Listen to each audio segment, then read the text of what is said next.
চুপি চুপি অখিলেশকে ফলো করে অভিজিৎ ভৌমিকের সন্ধান পেয়ে গেল কম্পাস আর বিহান। কম্পাস ধারাবাহিকে দেখা যায় কম্পাস ভাবতে থাকে বসে পুলিশের কাছে না গিয়ে কোন উপায়ে সে তার বাবার সন্ধান বের করতে পারে।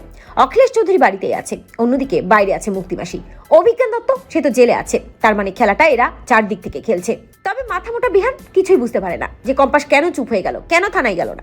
বিহান যখন ড্রয়িং এ বসে কম্পাসের কাছে বারবার জানতে চাই, কম্পাস কেন তুমি থানায় যেতে দেরি করছো, তোমার বাবার তো ক্ষতি হয়ে যেতে পারে তাই না।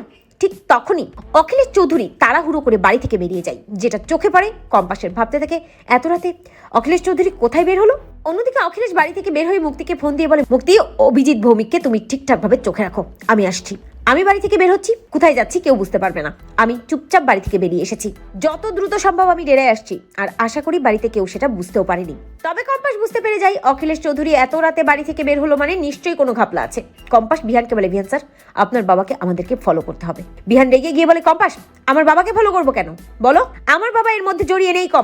কম্পাস বিহানকে বলে, সেটা তো আমি প্রমাণ করে দেবো তাই না, তার আগে আপনাকে আমার কথা শুনতে হবে, আপনার বাবাকে ফলো করতে হবে। এই বলেই কম্পাস বেরিয়ে পড়ে, বিহানও কম্পাসের সাথে যায়। অখিলেশ চৌধুরী গাড়ি নিয়ে যে রোড দিয়ে যেতে থাকে, কম্পাসও ঠিক অখিলেশ চৌধুরীকে ফলো করে সেই রোড ধরেই যায়। তবে কোনোভাবেই কম্পাস যে পেছনে আছে অখিলেশ চৌধুরী তা বুঝতেই পারে না। অভিজিৎ ভৌমিক ডেরায় বন্দি আছে মানে অখিলেশ চৌধুরী অন্য কোনো দিকে না তাকিয়ে সোজা ওই ডেরায় চলে যায়। অন্যদিকে বিহান আর কম্পাস চুপি চুপি গাড়ি থেকে নেমে অখিলেশ চৌধুরী যে ডেরার মধ্যে ঢোকে সেখানে ঢুকে যায়। আর তারপর অখিলেশ চৌধুরী যখন মুক্তিকে বলে, মুক্তি, অভিজিৎ ভৌমিক কোথায়, আমার সামনে নিয়ে এসো, এবার অভিজিৎ ভৌমিকের কাছ থেকে ফর্মুলা আমি নিয়েই ছাড়বো, আর ছাড় নয়। ঠিক তখনই অভিজিৎ ভৌমিককে ওই গুন্ডাগুলোর সামনে নিয়ে আসে, আর দরজায় দাঁড়িয়ে বিহান এবং কম্পাস সবটা দেখতে পাই।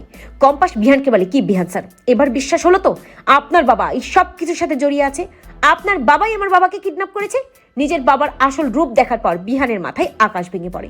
তো বন্ধুরা, তোমরা এটাই চাও তো এভাবেই যেন অখিলেশকে ফলো করে সত্যি পর্যন্ত পৌঁছে যায় বিহান আর কম্পাস। কমেন্ট করে জানাতে ভুলো না।